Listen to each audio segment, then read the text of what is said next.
Lots of morning, everybody. Morning and welcome to the Friday edition of the Hello Neighbor show, right here on the Politics Plus network. Conversations that matter. Of course, we want to welcome those persons who are joining us on TikTok. And let me pick up the manager, the director of programs here at the network, Caroline. Good morning to you, Caroline. How are you doing? And good morning, neighbor. I'm running a little late. Sorry about that. Wow, I was wondering. I'm a little surprised because I can't do those things.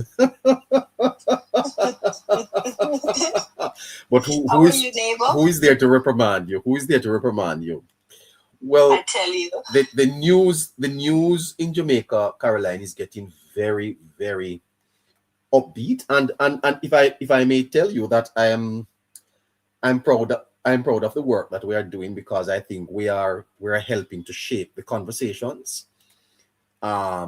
We have kept the NARA issue in front. Been getting some calls from the party. I don't know if it's officially from the party, but people are suggesting that they appreciate how we have been, helping the people to understand NARA. These big commendations for the program last night, I can tell you.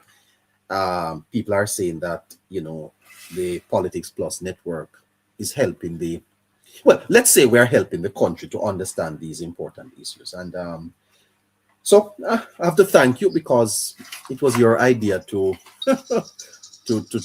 to take on that subject a little bit, in a more in-depth dive. And I think we should continue it, Caroline.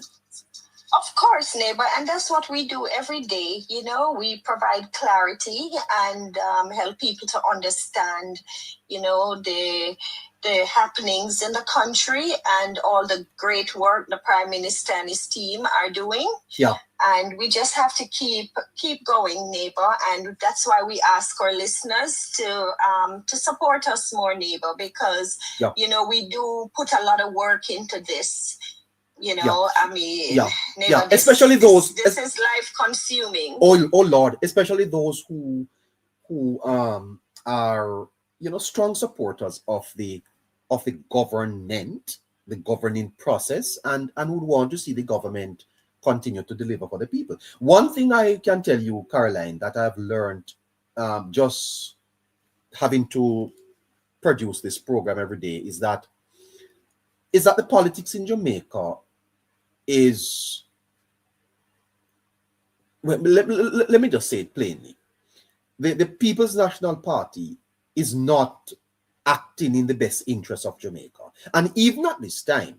And one of the things I have learned also is that they have been able to influence a lot of pressure groups in the country, Caroline, to take their sides. And it's something that concerns me, that how can well-thinking people, Caroline, be supporting this movement that is almost antithetical to the development of Jamaica? Well, I think, neighbor, that the PNP has successfully managed to somewhat to get into the psyche of their supporters. Yes. Educated people. Exactly. I think they have gotten into their psyche where people are not choosing country over party. And, I think it's going to take a long time to change people's mindset. And the best way to do so is to continue to educate and inform them. Don't you find it disheartening, though, Caroline, and very disappointing that this is where we are, where a national reconstruction bill is having to fight through the politics of it? Don't you find that a little disheartening? Well, neighbor, what I have a problem with is the fact that the PNP has never done anything to build Jamaica, right? And neighbor, yes, it is very disheartening to know that the only thing they care about is themselves, how they can make money, and they don't care about the growth and the well-being of the country. Yeah. But how is it that the people have been blind to this all these years? Because even myself, when I started this journey, people were saying to me, neighbor, look out for the PNP because they are like a kind of a cultic organization that they really operate in a particular way. And I was prepared to give them a second look. But the more I listened to them, I realized that I don't think they have the interest of Jamaica at heart at all. How so many people in Jamaica are still, wedded to this type of thinking? Well, neighbor, the most I can say to you is this. Look at the impact of their last election song. The time comes that that blood and fire song. Oh yes, neighbor. Did you know that they had us labor rights singing that song? I absolutely know that. Yes. Right. So I think just thinking about that song alone, we can understand how they have a way of impacting us, getting into our heads. Yes. They know how to make people feel good. Uh-huh. For the moment, that is. So if we're not able to, delve into the details of the things that are important to us. And neighbor, this morning I was actually thinking about the student loan. Yes. And my daughter started out at UWI. She wanted to do medicine initially there, and then she changed her mind. Yes. But I remembered a few of her friends who got into med school there, and they wanted student loan. And neighbor, it was such a hassle for them to get guarantors. Oh yes. To do so many things to have access to student loan. And just this morning I was thinking, no, they don't have to go through all of this. Yes. Young people now have the opportunity to be anything they want to be, neighbor. Absolutely, ma'am. Once your talent, where your talent take you, that's where you can go in Jamaica at that time. And that is something that probably we can. Anything you want to be in Jamaica now. Uh-huh. Even if you don't have the resources, so much is available to you. And why even the older people are not able to recognize these things and support this government that is creating these opportunities for their children to become who they want to be in life, neighbor. Let me pause and tell K Henriquez thanks. Thank you for the roses, K Henriquez. Really appreciate them, and thank you for your support. We may as well catch up on the Diaspora link. We always do that on a Friday morning. Caroline, yesterday you were telling me that how blessed I am to live in Jamaica. I could just drive out, buy a jelly coconut, go to the beach, and things like that. Life in America, Caroline, is not the bed of roses that many Jamaicans think it is. Is that not so? Well, something, neighbor, I really don't speak much about myself, but I can safely say this to you, neighbor. I live in America, but I work in Jamaica. Uh-huh. Right? And if I was not operating a business in Jamaica, I don't know what kind of life I could live in America. Wow. I just don't believe I would be able to manage because, it's very difficult just looking on and see how people live here, neighbor. It's not easy. If you're a single person living in America and you only have one salary, how are you able to make ends meet? Yeah. And therefore, Caroline, the appreciation of our country a lot of times I think misses us. But why do you think that the diaspora gives the impression that everything is okay? Because isn't that the impression they give to us when they come back home? They wear these nice sneakers and jeans and chains and make us feel as if, boy, they're coming out of wealth. Well, neighbor, if you live in foreign and you go to Jamaica, you ought to look like a foreigner. Yeah. But neighbor, the thing about America that's different from let's say Jamaica is that people have more access to credit. Okay. You know, so a lot of us here are able to, you know, use credit to help to offset many of our expenses. But then, how often are they able to do so, neighbor? Because for someone who utilize their credit to go on a vacation, they probably won't be able to go to Jamaica next year because they'll have to spend the rest of the year paying those debts. You know, and so if you don't pay your debts here, it really has a major impact on your life. Yeah, and so when someone from the United States send you $100 or make a sacrifice to it really is a sacrifice they make. It's not have they have it. It's really a sacrifice, eh? And that is true, neighbor. But there are also those Jamaicans that comes here and they're willing to work very hard, neighbor. They're willing to work extra hours or extra jobs, and it's constantly working. They're constantly working. And there are other people who will, find ways and means of tapping into, niche markets where they can make extra money. So if you're willing to work hard wherever you go, neighbor, you can be successful. I see them saying that what you put in is what you get out of it. Yeah, I see them saying that is only when they come to Jamaica, when they're coming home, that they dress up. That is, neighbor, that is true. Yes. It is true. It's only, to be honest, neighbor, yeah. Like I live in Florida, so I don't wear a lot of winter clothes. Yes. But for the most part, neighbor, the average people in America are always wearing gym clothes. So when they come home, they will look trash already. Of course. Yeah, come from foreign. Yeah. Mm-hmm. Yeah.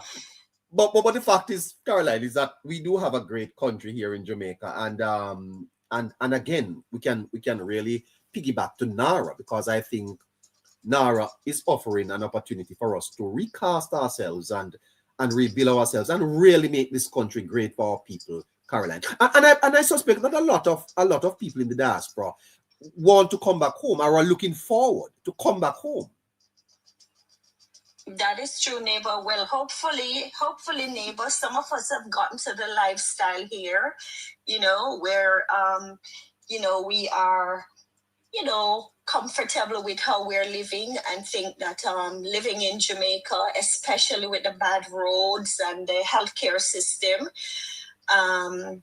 we think that, well, those are not things that we care for. But when we look at the other things, neighbor, that are greater, the type of community relationships that we have, the type of entertainment. Yes. And, just access to authentic things that matters to us. Fantastic. So I would advise everyone to invest in Jamaica. And if you really can, go back home, because nowhere no better than yard, Okay, you say that quite nice. Where did you get that accent, Caroline? I don't have an accent, neighbor. This is how I speak all my life. Oh, you went to Queens? I attended Queens, neighbor. Okay, well, you sound quite polished. Well, thank you very much. For a girl from St. Mary. So you don't twang? You don't twang at all? No, neighbor, and I don't have an accent. Okay, well, yeah, okay. You sound like a nice little uptown girl. Oh dear, no, I'm just a country girl. Neighbor. Country girl from St. Mary. Yeah. Yes. So you'll be in Jamaica for the summer, or you'll be what? Yes, neighbor. I will be in Jamaica for the entire summer. Wow. Can't wait. And I see Winston telling you that breadfruit is available now in Portland. I was in Jamaica 2 weeks ago and there was no breadfruit. Quite frankly, as a matter of fact, right near to where I live, I see a breadfruit tree with lovely breadfruit just hanging over the fence. I could just go up there and pick 2 breadfruit right now. You see what I mean, neighbor? Right now, and nobody would say. And let me tell you something, Caroline.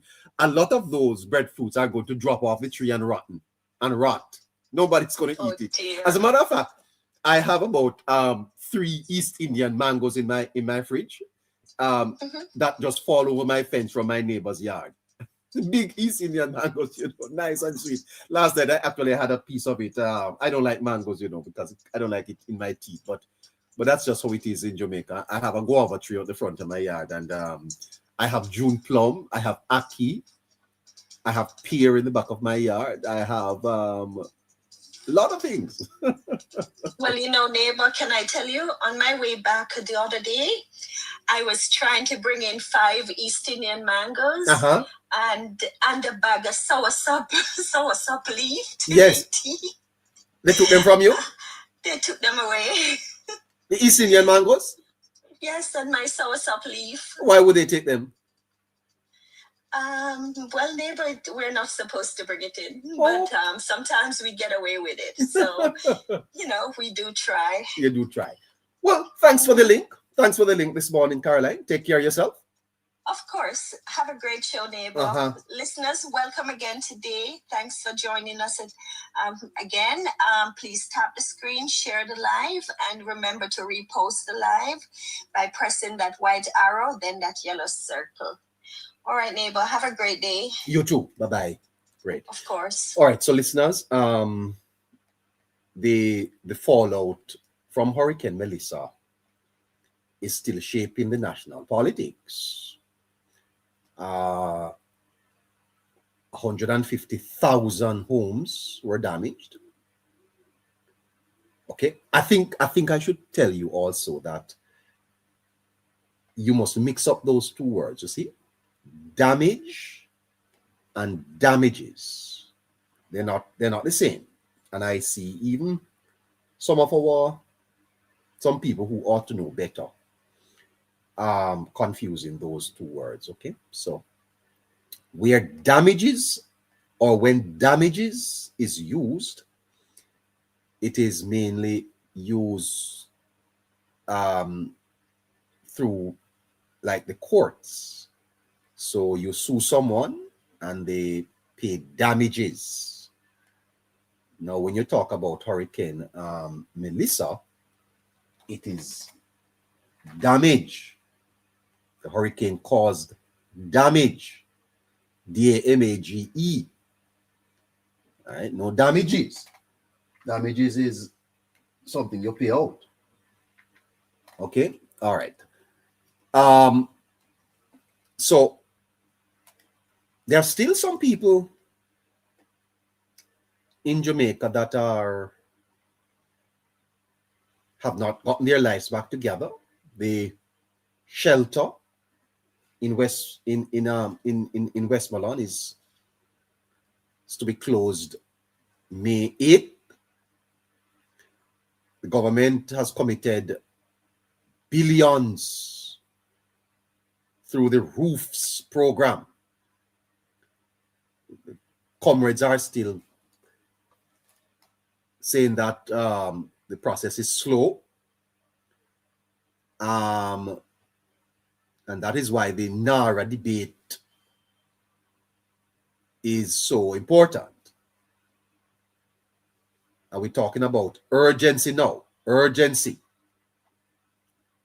Parliament is to be urgent. People are still waiting for help. Morning, Diane. And we need to ask ourselves the question whether bureaucracy is the problem. Is bureaucracy the problem in Jamaica? Don't we need to look at the bureaucracy? Yes.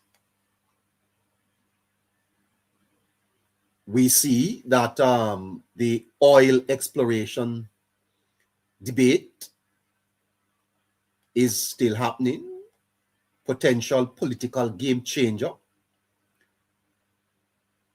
Philip Paulwell himself revealed in Parliament on Tuesday that under the People's National Party government, oil was discovered in Jamaica. First, may I hear that? Yes. So the new surveys are suggesting that there's a possible oil reserve off Jamaica's coast. Still early days, but government sees it as the most promising find in decades. And quite frankly, this could transform energy independence, economic policy. But of course, we have to look at the environmental risk involved. And you know that it is largely dependent on foreign investment. Fact of the matter, though, is that if this is real, Jamaica is not just rebuilding, we are potentially redefining the economy. Very exciting days are ahead. The Prime Minister is pushing for a cultural change. Andrew Holness, the Prime Minister of Jamaica, he's calling for a national shift in behavior on waste disposal. And quite frankly, the new hurricane season is upon us. And Jamaica, we have a culture of litter, you know. Culture of litter. The way we dispose of our garbage in Jamaica is something that we need to pay some attention to, because you can't legislate development if the culture doesn't support it. You can't legislate development if the culture don't support it. And this is where the people of Jamaica need to understand that they are partly to be blamed for where we are. Yes, we need to develop a culture of proper waste disposal in the country. We have to shift the culture from being so, throwing things out of our cars and all of them things. Of course, Jamaica is still on the Republican transition path. Jamaica is still on a path towards becoming a republic, and that is where the monarchy is to be removed as the head of state. Do you think that this is still priority though? Do we want to spend any time on this, or do we want to focus right now on Nara and rebuilding the country after the hurricane? What do you think? The whole matter of Jamaica becoming a republic, how relevant is that? Fact of the matter is that nation building isn't just infrastructure, you know. It's also about identity. We can't build a country with simply looking at the infrastructure. We also have to look at the identity of Jamaica. Of course, the Republican status is dead, Bridget is saying. Remove the monarchy, bloody no, Miss Justice. That debate is seem to have taken a backseat. Love to hear you on that. As I say, that the identity of the nation is also important.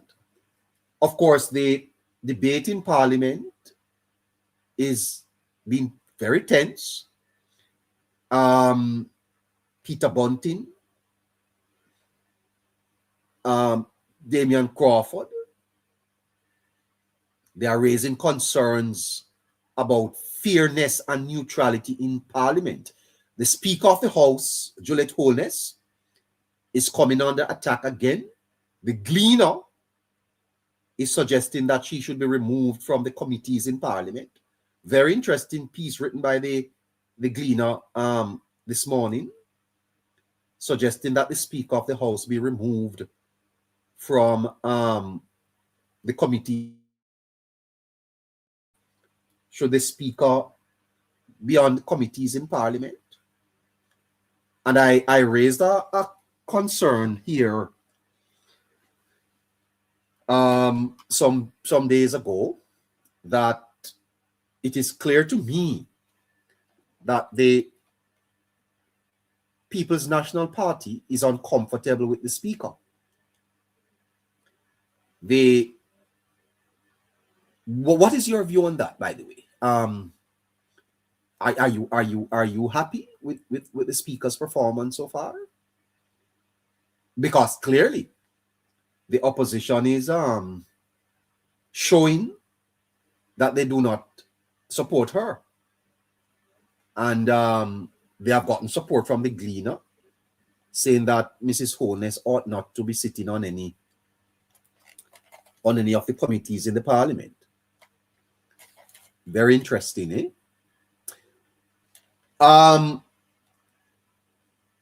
I see where the Gleaner has an article written by Edmond Campbell. Edmond Campbell is a Gleaner reporter. Thank you, Wally. And the Gleaner headlines it, "Shredding of the Naira Bill." So as far as the Gleaner is concerned, the Naira Bill was shredded. Wow. I can't believe me ears here, so. You know, I wonder if the Gleaner is the opposition, or is the opposition the opposition? If you look at the posture of the Gleaner, you're going to have to start asking some questions. Shredded, they said.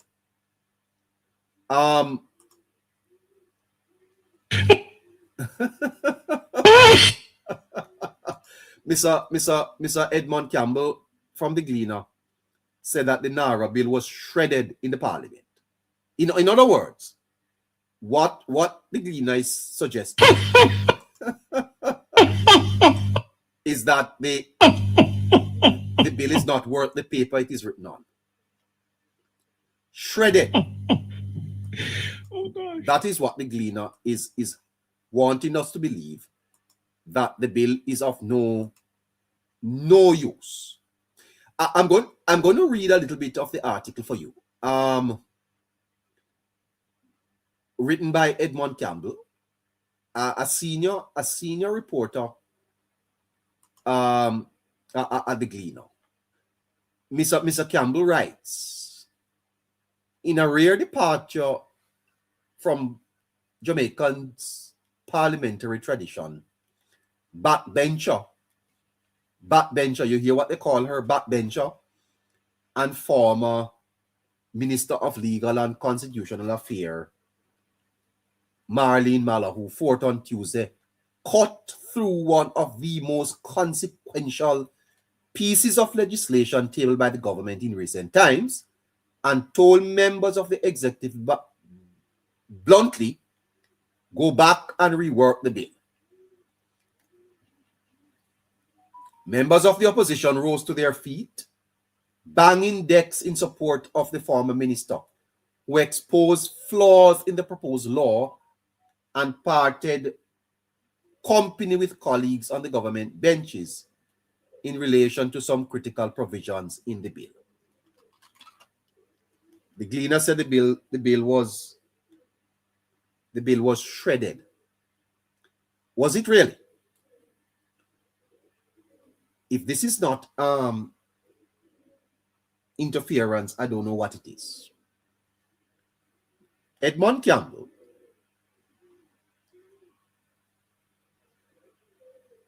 portraying the parliamentary exchange as shredding of the Naira Bill is not accurate. And the Gleaner ought to be ashamed of themselves to be using such dramatic language about shredding. Nothing was shredded in the parliament.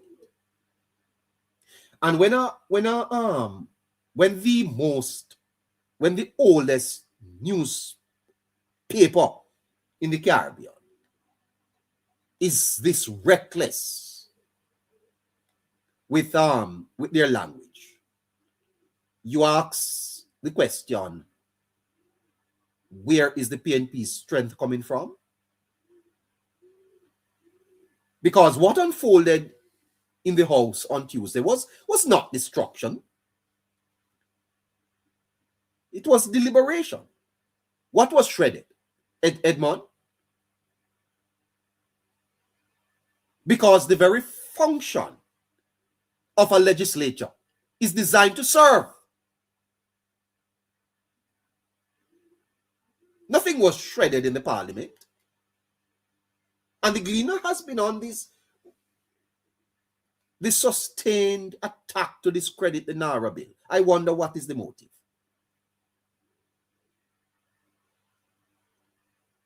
And it bears repeating because Mrs. Marlene Malahoo Fort's intervention should not be mischaracterized as a repudiation of the government's legislative agenda.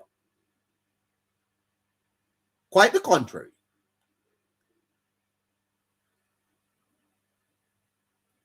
Because rather than a shredding, as Mr. Edmond Campbell is wanting us to believe, it reflects a deeper commitment to strengthening the bill. Because parliamentary democracies, especially those that are rooted in the Westminster tradition, internal critique is not rebellion. Internal critique is how you refine. So the members call to rework elements of the bill is consistent with with proper parliamentary procedures, is what John Stuart Mills described as the necessity of dissent. The necessity of dissent in arriving at good governance. Ideas must be tested. You don't affirm before you test. What is Mr. Campbell talking about? What is the Gleaner talking about? The testing of a piece of legislation by a member is to shred it.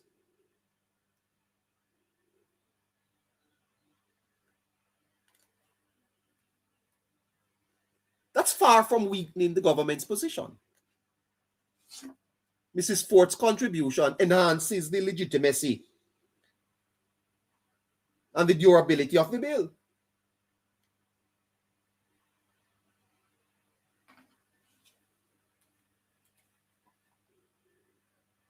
Because this Nara bill, this Nara bill is designed to manage billions in reconstruction.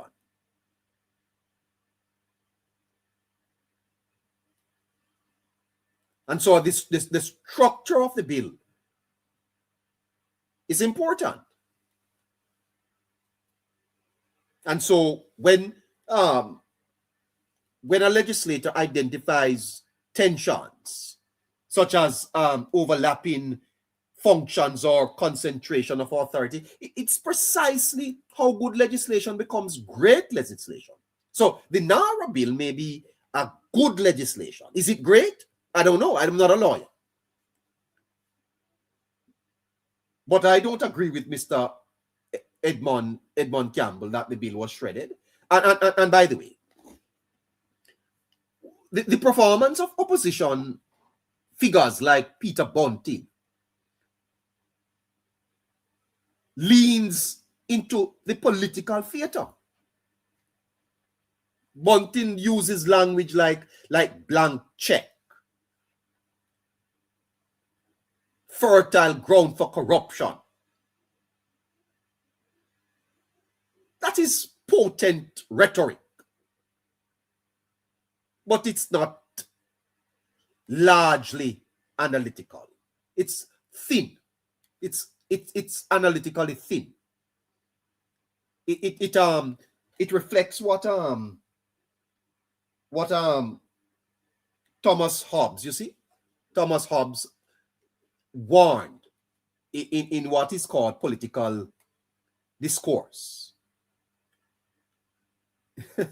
the strategic use of fear to influence public perception. That is the Thomas Hobbes doctrine that is being displayed there in the parliament. It is strategically using fear to influence public perception. Because the fact of the matter is that urgency and accountability must coexist. By the way, I don't want to talk too much on it because this is turning out to be, but I must explain it, guys. I must explain it. So when you frame the bill as an existential threat, it ignores the embedded safeguards already outlined: cabinet oversight, audits, parliamentary reporting. There's no fertile ground for corruption. There's no blank check.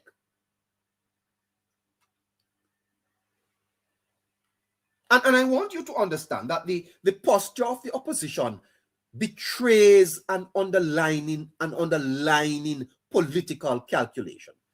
Because as I think you know by now, the opposition recognize that a functioning, efficient NARA is capable of delivering a visible reconstruction and resilience after the Hurricane Melissa. In other words, a visible functioning NARA strengthens the government's case for continuity. No question about that. Okay? And therefore, if the government is to continue and to do well at continuing, NARA is going to be important. I believe that the opposition knows that. And in that sense, their resistance is less about governance and more about electoral consequence. Maybe later on, I'll spend a little time and show you that. Give me a second there.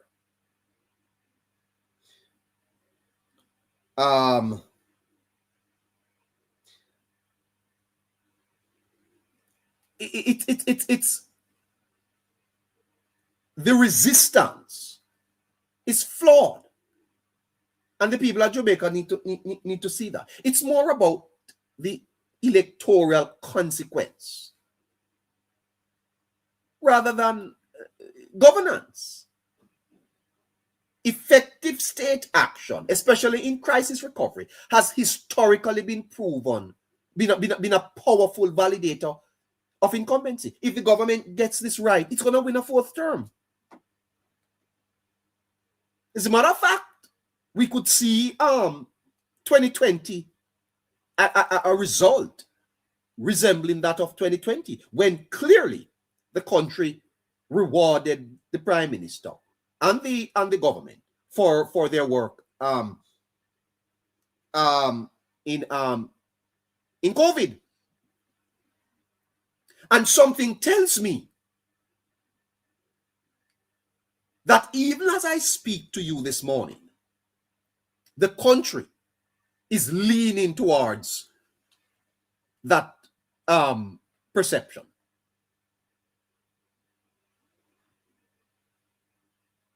So when Mr. Edmund Campbell talk about shredding of the bill,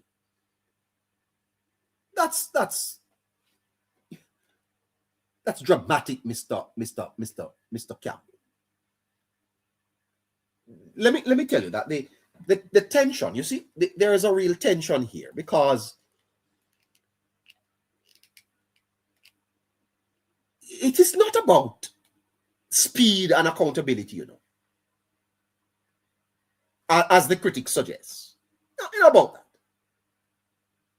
It is about two models of governance. That's the real tension. The real tension is about the ideological difference between the People's National Party and the Jamaica Labour Party. Because one model prioritizes procedural orthodoxy, even at the cost of delay, and another seeks adaptive mechanism in extraordinary circumstances. And I want you to understand that. Because bureaucracy, while bureaucracy is essential, bureaucracy can become an impediment when it loses its responsiveness. People will dead for hungry because of bureaucracy. Sleep out in the cold because of bureaucracy. And NARA is clearly an attempt to resolve that tension. Not abolish oversight, but to streamline it. Procedural orthodoxy is not totally bad, but it's not going to take us very far. Even concerns about ministerial authority, when stripped of exaggeration, those may be legitimate questions about balance, but they don't disqualify the bill.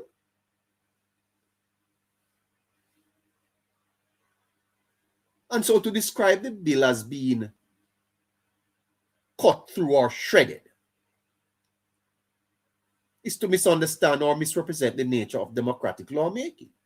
Very disappointing of the Gleaner. Very disappointing. If anything, the episode demonstrates a governing party willing to interrogate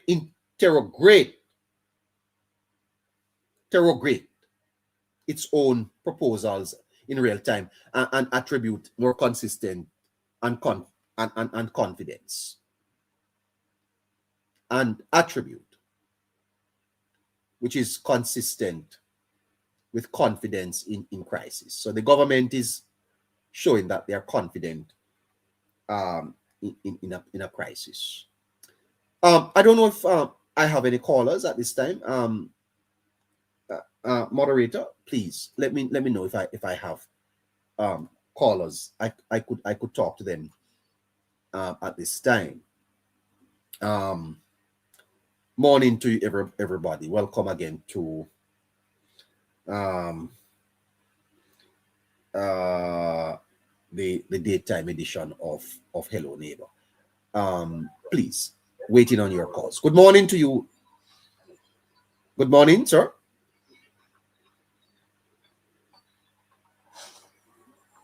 Hello.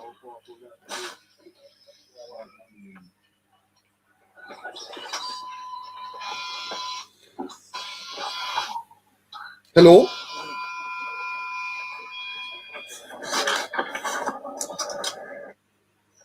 Hello. Good morning, Yakers.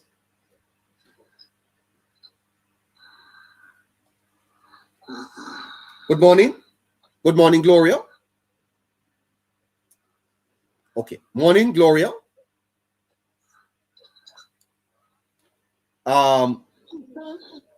Good morning, Barbara. Good morning. Good morning to you. How are you doing, ma'am? I am good. Yes. Welcome. What's on your mind?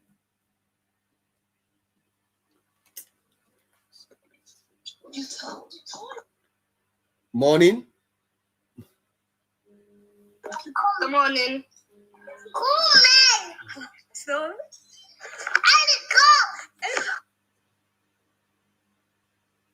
morning. Oh my gosh, I don't know what's happening to the callers. I'm sure that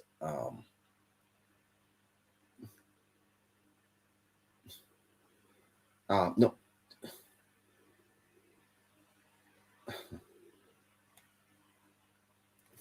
Okay, so let's go in a little bit more. And so the bill was not shredded. It really was a stress test. It wasn't shredded at all. Why is it that these people are calling me, man? And in any serious democracy, legislation of this scale must face scrutiny. That's just the plain truth. Legislation of this scale must face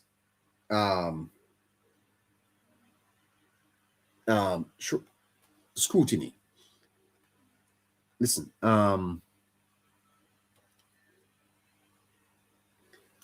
and Marlene Fort did not undermine the government at all. She strengthened the final product.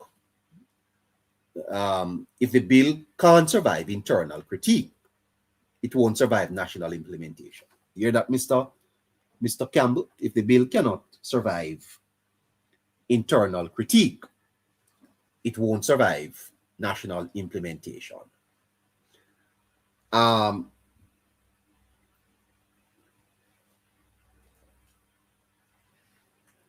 The fact, though, is that it is rare, but the rarity of it does not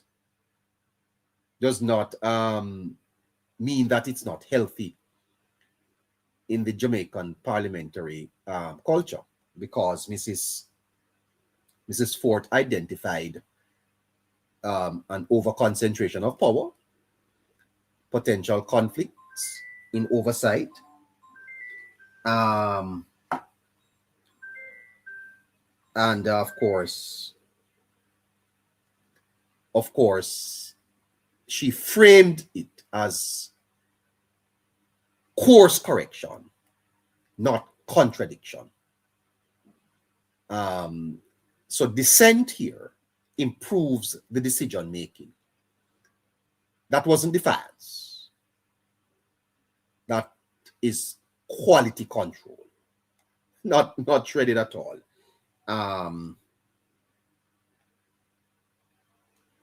The real stake, though, you see, is the urgency of this moment. The urgency of this moment, the need for coordination and speed. Yeah, people are calling me on my phone.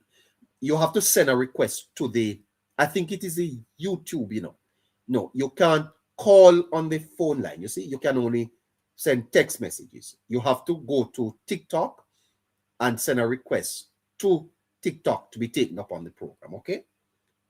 All right, so if you want to get onto the program, you go to TikTok.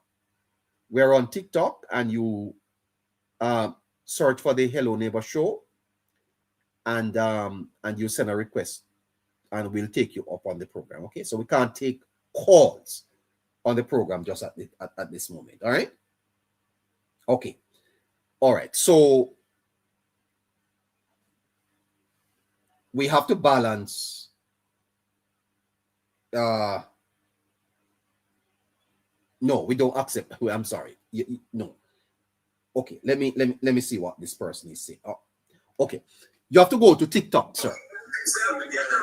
And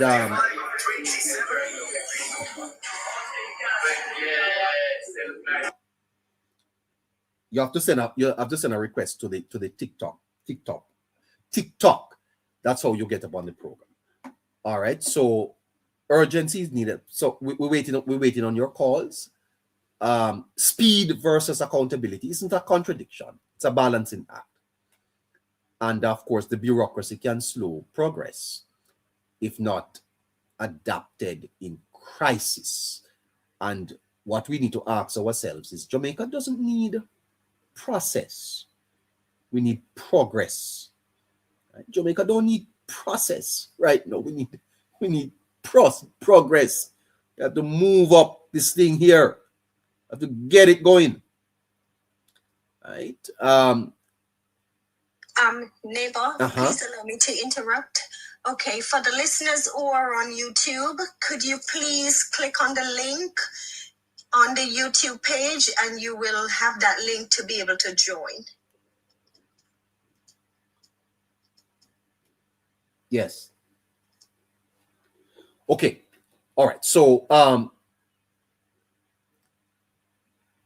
governments don't win election on debate, you know. It's not debate that wins government election. Government wins election on delivery. It is the delivery that wins the government debate. And let's be honest here. Efficient reconstruction is good policy. But it is also powerful politics. And that is the political undercurrent that is happening here. And the opposition understands it. Peter Bunting, he needs another shot at government.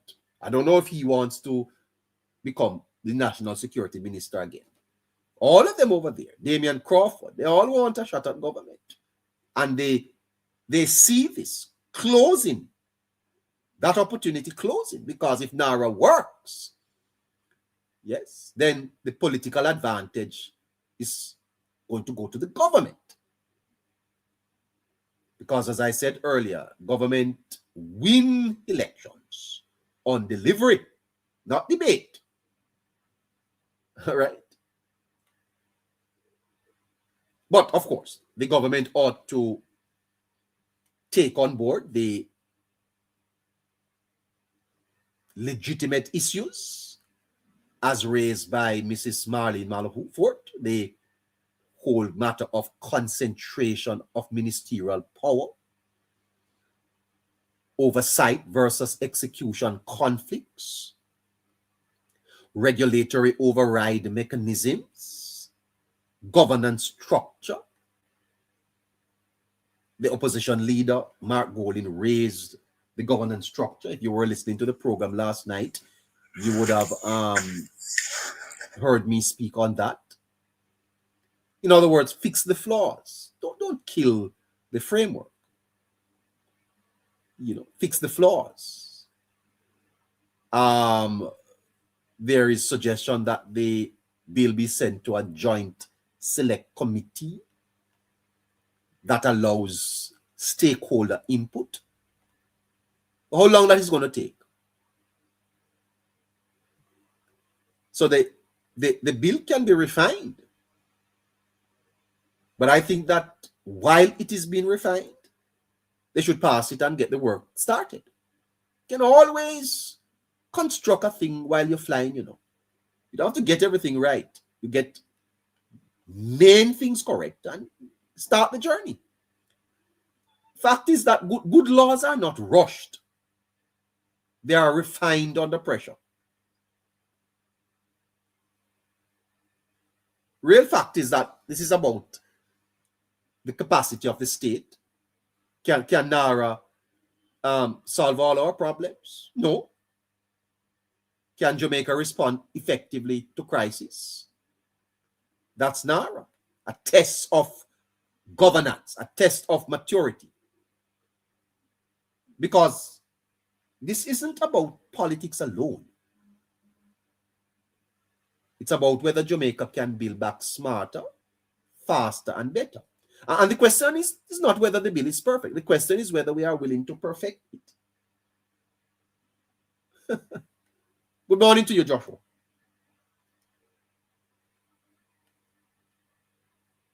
Morning, Joshua. Good afternoon, sir. I'd walked away from the phone for a bit, so I had to run back. Yeah, morning. What's on your mind, sir? I listened to you. Good morning to Caroline and to your listeners. I've been listening to you and you made a statement which kind of triggered a thought. And it's a simple thought that gold doesn't become gold after it's refined. It was always gold. It just needs to be taken out of the ground. right? And so we don't need to have a perfect bill for it to be passed. Joshua, sorry to interrupt. Could I ask you to turn up the volume, please, so that the YouTubers could hear you? All right. How is that now? How is that now? I will let you know in a second. It's at its maximum. Okay, but go ahead. All right. So for the benefit of those, well, good morning and good afternoon again to everyone. And I was saying that gold doesn't need to be refined for it to be gold. It was always gold. It just needs to be dug out of the ground. And the parallel that I'm trying to strike is that Naira does not necessarily have to be perfect or refined for us to pass it. We can tweak here and there as we go along. And, but what we see happening in Parliament, it's not about whether it is refined or not refined, It's about the greatest theater this country could ever see on the part of the opposition. Sorry, before you go to the theater, Joshua, I want to hear you on the intervention of Government Minister Malahoo Ford. Was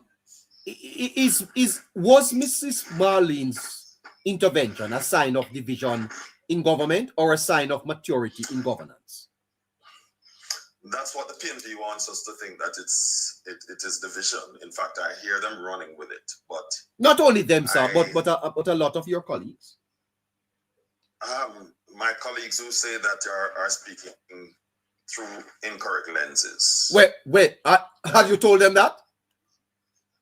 I've not had the opportunity to speak to them about it, but you have the opportunity now. Was Marlene Ford's intervention a sign of division? No, definitely not. And that is why I want to be the oddball in the room. And say to my colleagues on the same side of the fence as I am on, and fighting the same battle that I'm fighting, which is to ensure that we keep those who don't love Jamaica out of power. That this one, you have got it wrong, my brothers and sisters. They have gotten it wrong? Yes. For those who claim that it's a sign of division, they have gotten it wrong. Right? Because I don't have to agree with you to be on the same side with you. And not because I'm on the same side with you, that doesn't mean that we are always going to see things the same way. But it doesn't mean we're divided. In fact, it means, one, that I'm being sincere towards you. And I want the best out of what we're trying to accomplish. And so Mrs. Malahoo Ford's intervention, I have not heard it myself as yet, but I hear the murmurings and the whisperings around. I have not listened to anyone having discourses on it, but I've gotten calls from separate persons, from different persons, who ask me what I think. And we have to understand that we are not like the PNP, plain and simple. The PNP is cultic in nature, and they coalesce around everything. Whether it be right or wrong, they coalesce around everything, especially the wrongs, right? And so there's no real democracy within the PNP. The PNP believe that we must hang on for dear life just to show up the government. It's not about let us do what is in the best interest of Jamaica, but we must hang on for dear life because we are PNP and we must never show any form of dissent. It's not dissent. It's a matter of an active democracy. It is also ensuring that you have different lenses looking at the same thing. And when you're in a group, you have to have different lenses looking at the same thing, right? And when you have different lenses, then what you do, you get varied opinions. I used to play football when I was younger. And you have different positions on the same team, right? Forward, center, defense, you name it. Yes. Right? And they're all different positions. right? The defender is not the forward, right? But guess what? We're playing for the same team and we all have the same objective, right? And the objective is to win that game. Right? Yes. So Mrs. Mallow Ford intervening, she's a lawyer feet. She's a former judge. She know what legislations are about. Right? And so having her pair of eyes, nothing is wrong with it. You know, I want to also speak to the party itself. Right? I don't think they need me to speak to them. But just you know, and it's not so much to the party, but about those who want to say that, boy, there's division. The party has always listened to the people on the ground.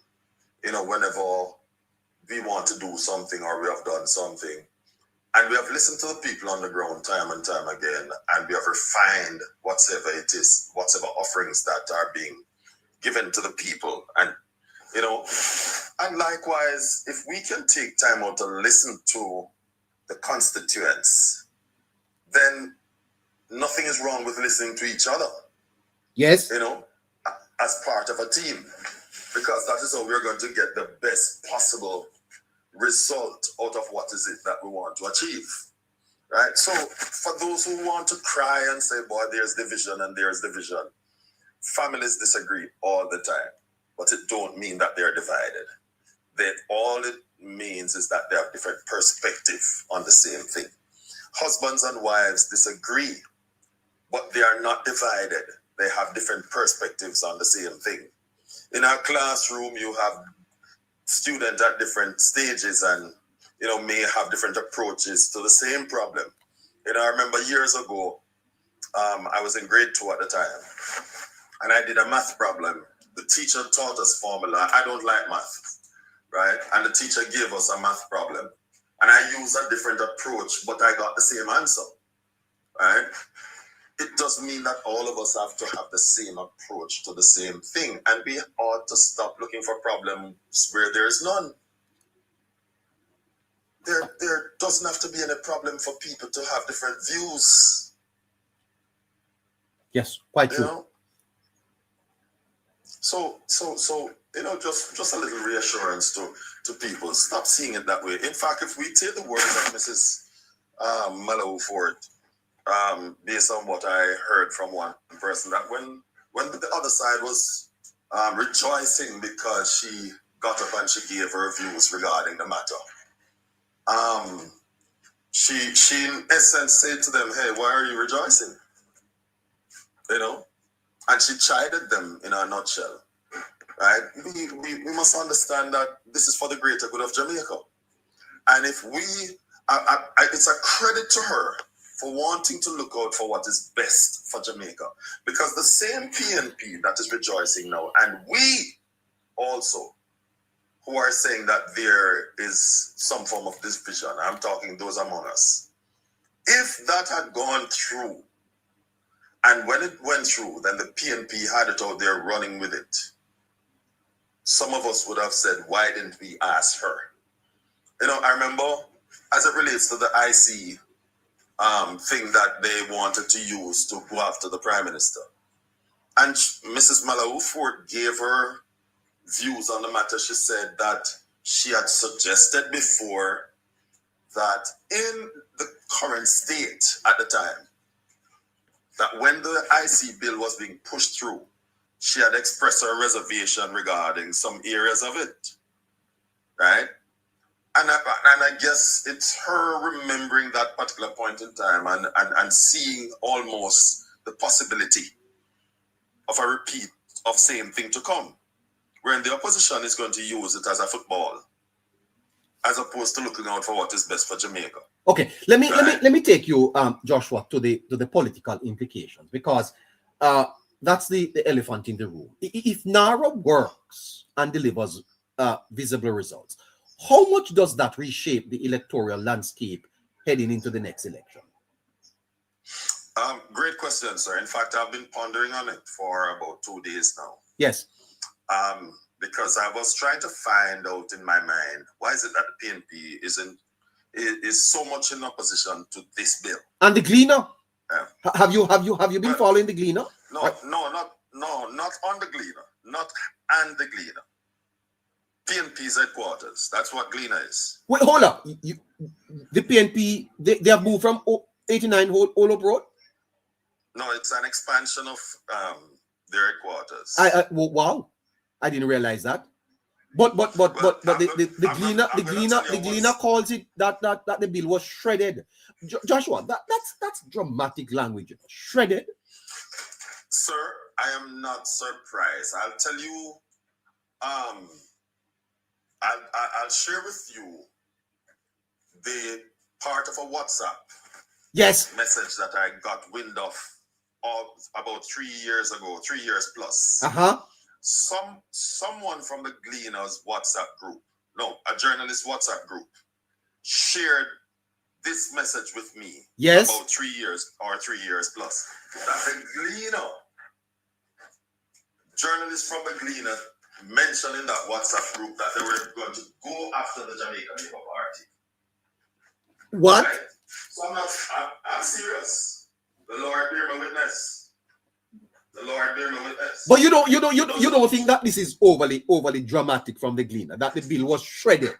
In other words, tear up. I do. You don't expect anything from a dog but a bark. Maybe. So I expect Gleaner. I expect Gleaner to not only say what they have said, but everything else that has to do with the government, that credits the government.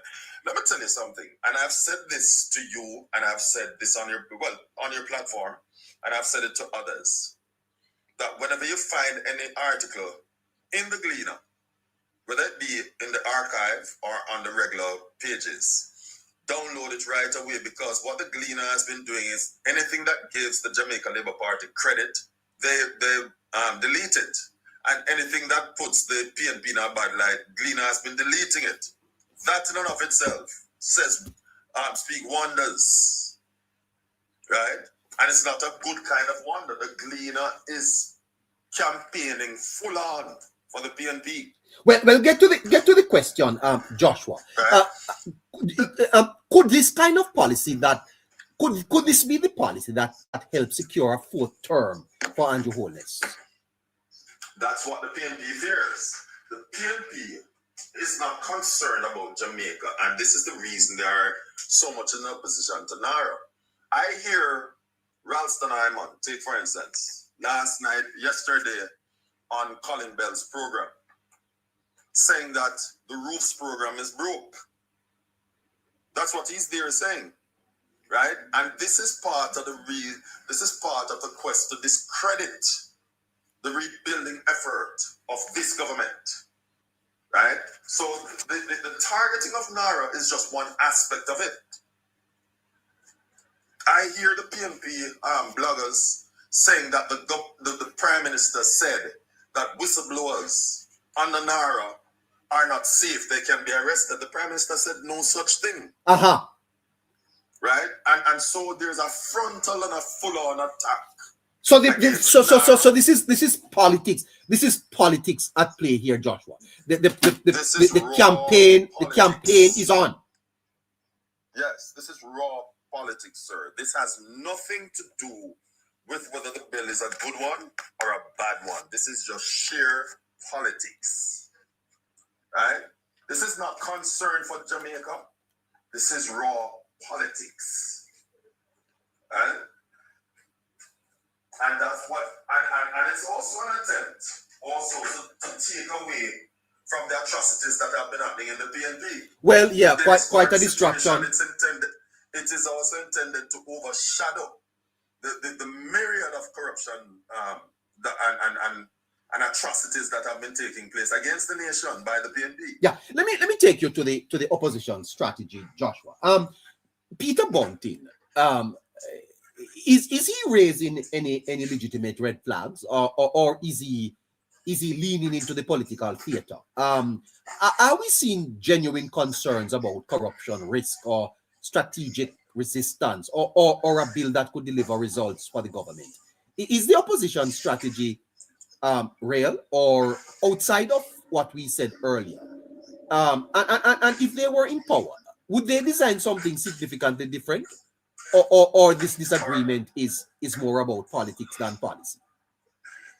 All right. So a bill, something like this is not new. So we have to let the past informs the future. There's always a risk of corruption once you're dealing with human beings. That is the reality. And despite the best mechanisms that are put in place, if someone wants to be corrupt, they're going to find a way to circumvent it.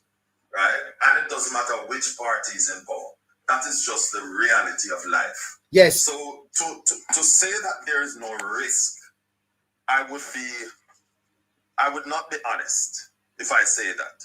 Because you're dealing with human beings. That's it. And Jamaica has a history, right? Whether it be politics, whether it be law enforcement, whether it be the common man on the street, you go to tax office to pay, you go for your license.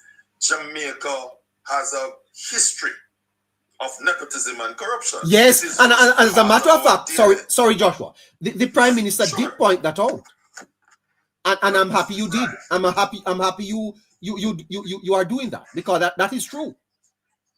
Right. I haven't heard it as yet in his presentation because I wasn't able to. So I'm glad I didn't, because we're looking through similar lenses, right? And because of that, then the possibility exists for these things to happen, right? Now, instead of trying to push back against it, all we have to do is to, make suggestions. And, let us go back to Mrs. Malou Ford for a bit, sir, and pivot back. When I hear Mrs. Ford, when I hear of Mrs. Ford's contribution, I am happy because the day before I was saying to someone that the politics of old in Jamaica was a place where whenever we find ourselves in Parliament, there was robust debate between both sides. It was a contest of ideas. Yeah. Not divisional politics that says we have to tear down each other. When you listen to Michael Manley and Edward Siaga standing before each other, you were enthralled. Substantive debate. Even Siaga and Patterson. Right. You wanted to hear them. Yes, they came from two different sides, but it was never divisional. It was really serious contribution. I remember Mr. Siaga's one of his presentation where he spoke about a certain type of cotton, right? Oh yes. Sea Island cotton. Sea Island. Right. Yes. Right. Cotton. Right. And I was spellbound when I listened to it. Michael Manley was no dud.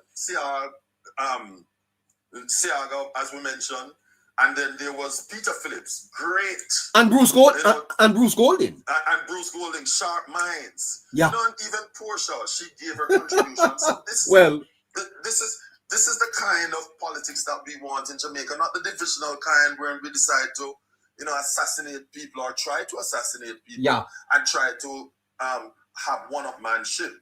We want to have robust debates within our parliament. And frankly, yes. Yeah. And frankly, Joshua, someone of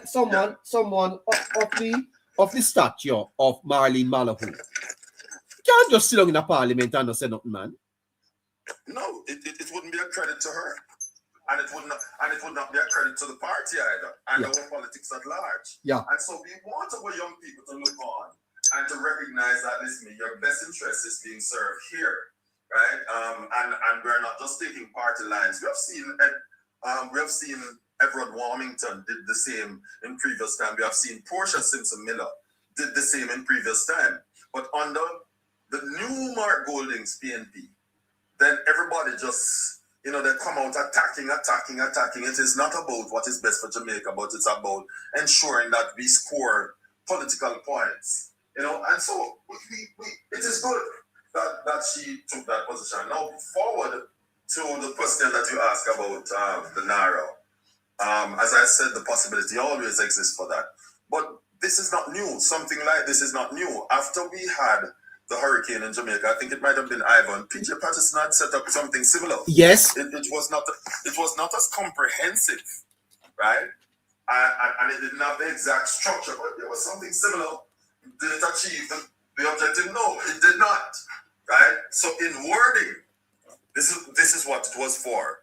but in action, it never got there. All they did was give $20,000, which was maximum at the time, to the hurricane victims as they claim, to help people to put on back the roof. So when PNP suddenly grew a conscience and said, boy, what the government is offering is not enough and people need to get back houses, they need to remember that in today's day, if we should use inflation, that would be no more than $50,000. Yeah. That they gave the people, right? That would have been the maximum amount of that persons would have gotten, right? And even if we double it to $100,000, it is far less than what this current government is offering. So, so it is useful, sir, and it can only benefit Jamaica. That's all I have to say. It can only benefit Jamaica, and we have to, as citizens, push back against what the PNP is trying to do. It is vile what they're trying to do. Fantastic. Right? I have connecting with me. Good afternoon to you, sir. How are you? Good afternoon, neighbor. Afternoon, Joshua and Caroline and everybody else. Yeah. Connecting Jamaica. Does the bureaucracy in Jamaica not move too slow? Is it not something that NARA addresses? But even as NARA addresses this bureaucratic slowness, should we not come to the place connecting where we begin to look at what are the things that are holding back Jamaica's progress and the bureaucracy connecting 2-3 years for a contract to go through the process and get to tender.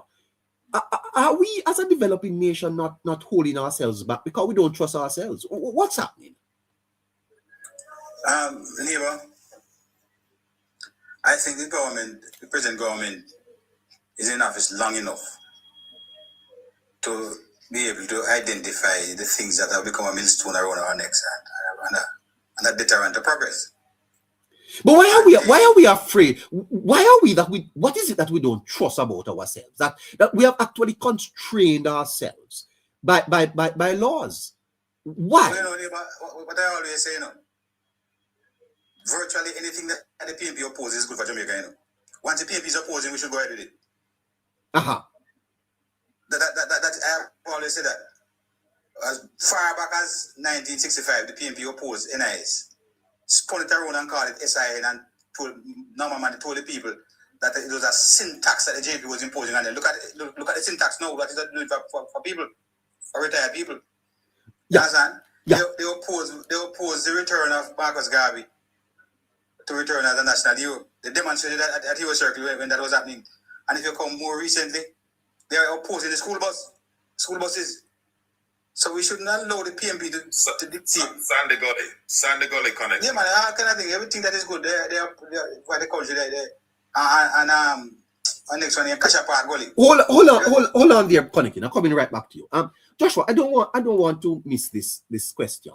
Are we not holding back ourselves by? Are we not our own enemy in our process of development, Joshua? With the bureaucracy, is it not time for us to look at how we are approving things? Who we don't trust? What is the problem? All right, so the problem is connecting mentioned a couple of things, but I want to also bring us forward to as recently as in the 90s, the myriad of corruptions that took place and the cry by the private sector, right? And something needed to be done to stem the flow of money leaving the national coffers. And so a lot of these red tapes were put in place because of the massive corruption that took place in the 90s. Now, we're at a different, and because of that, it has slowed our progress. So from the 60s, 70s, 90s, and all of these things that took place. And so it is time for us, because we have held ourselves back for so long through corruption and red tape, it is time for us to move forward. NARA is that bill that has been created now to say, hey, we have a system that not only expedite the process, but at the same time have enough checks and balances to help to mitigate against some of these things, right? So while we're expediting, we have checks and balances in place, and we have oversight at the same time. So the three-prong that is needed: oversight, checks and balances, and expeditiousness, right? And all of these is intended to move the nation forward, not just for rebuilding, but also to get us at the place closer to the point that we should have been in the very first place. We're already at least 80 years behind where we should have been. Oh my God! Oh my God! Oh my God! But Joshua, I wonder if Jamaica is understanding what you are saying there. Because sometimes we blame systems and we blame governments. I heard the Prime Minister speaking about just how government was set up in the first place. It is set up in a way, Joshua, that it's very difficult to get anything done in Jamaica. How can a developing country, which is not even growing by anything to celebrate, have a bureaucracy that inhibits growth? You know, must fix that, man. Yes, sir. In fact, I'll extend what I started saying a while ago, that due to the bureaucracy and the red tape, which slows progress, then what you find out is that a lot of politicians manage to get away with things that they shouldn't be getting away with. Let me give you three immediate examples. Nikisha Burchell took credit for roads that Omar Davis had started the process in doing because it took so long for it to be approved. We saw Wavelines doing the same thing. There's a video out right now where he's taking credit for something that he didn't do. We saw the same thing with Dr. Dunn, the clinic that he asked for because it took so long to be approved. We saw the same thing with Zuleika Jess down in St. Elizabeth. So that's at least 4 situations where the previous MPs lobbied for these things to happen, and because it took so long, it wasn't completed until now. And these dishonest MPs who did no work is going out there and claiming credit for it. So I'm saying that because of the red tapes that we have, what you find out is that a lot of MPs that are lazy just simply piggyback on the work of others and say, hey, this is my work, and they are not held accountable.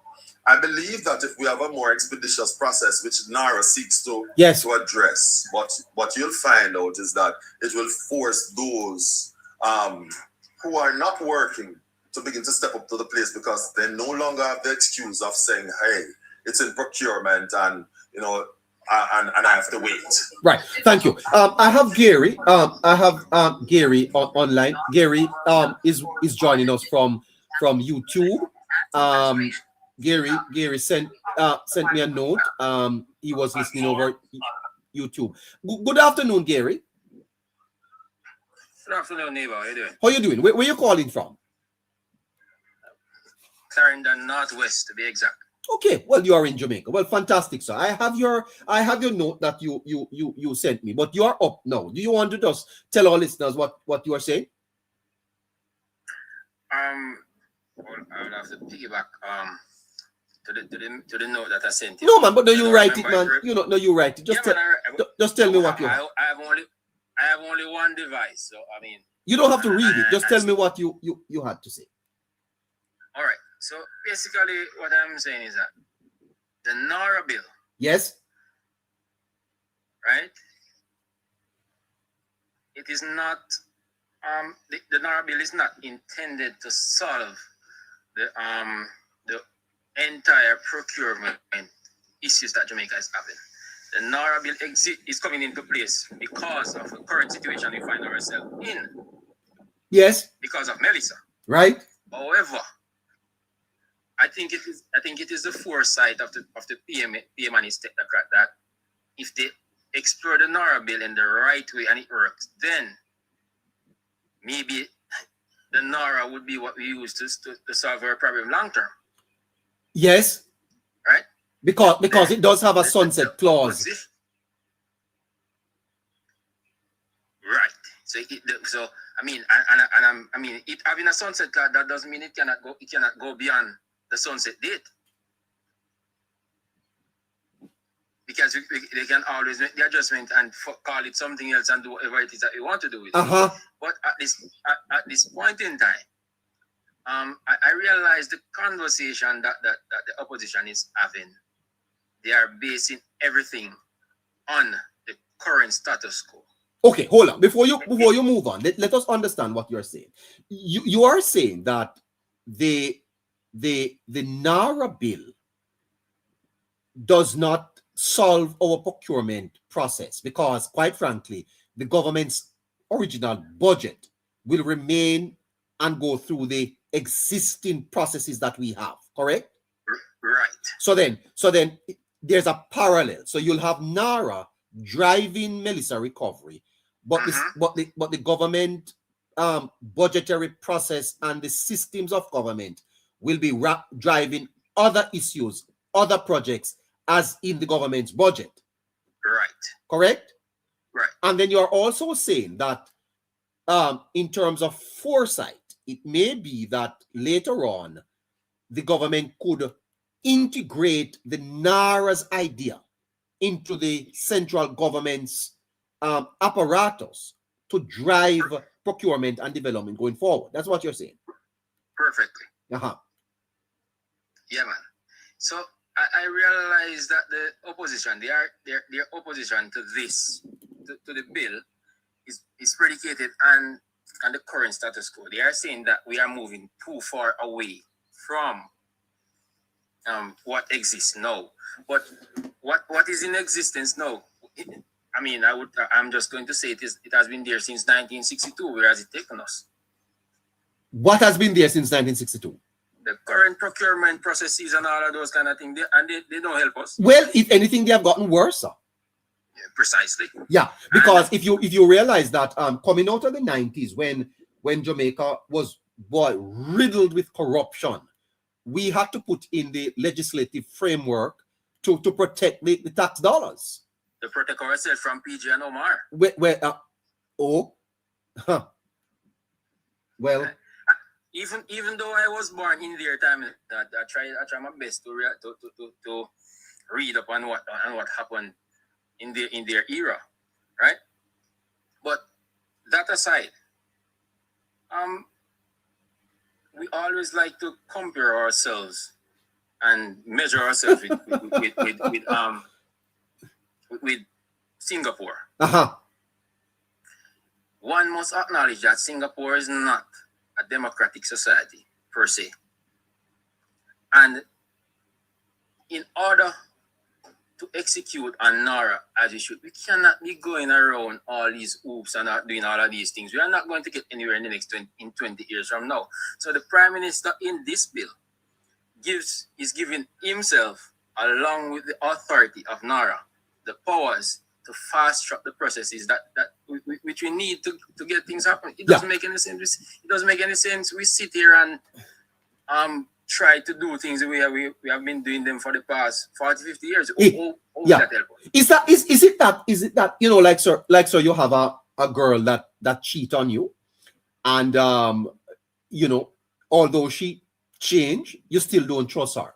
Is it that we have so cheated ourselves in the past that we don't trust ourselves anymore? Because I don't see what the argument is about here at all, sir. We're getting some money to rebuild our country, and we are putting in a legislative process by which that is to be done. Why is it taking so long?